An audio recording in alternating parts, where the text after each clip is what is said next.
Hey, now it's still Wednesday, January 17th, and we are still recording an autograph analysis, and we're going to move on to Pete Hill.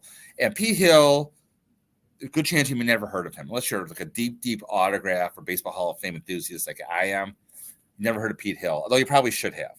Pete Hill was considered like the first great outfielder of the Negro Leagues. It was like him and like Ty Cobb, and I forgot the third player who they like. People said at the time were the greatest outfielders. Forget Negro League, Major League of their time. He was like consistent with. He was like the Ty Cobb of his era, let's say.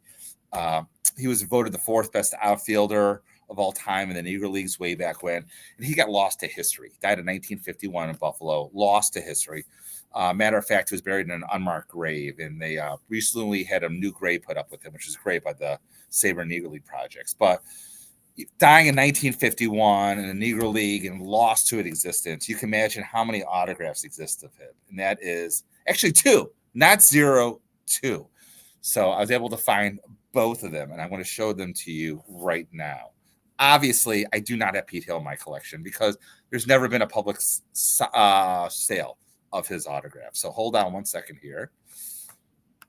So it's not even the PSA database. He doesn't exist in the PSA database.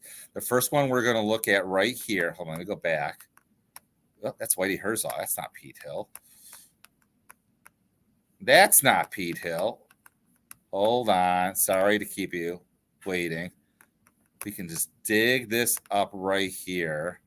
This right here. Very tough to see.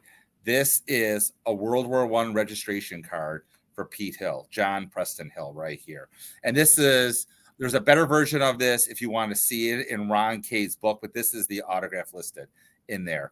There is another autograph better to see as well about it from his draft card. I thought I had it pulled up. If you just Google Pete Hill baseball autograph draft card, well, I'll show it to you real quickly. Just hang on here. Sorry to make you do that. And this is the second one. Ron says there's two that he known of, and they're both in public documents. This is the other one right here, signed John Preston Hill. And that's it. There's no more exist.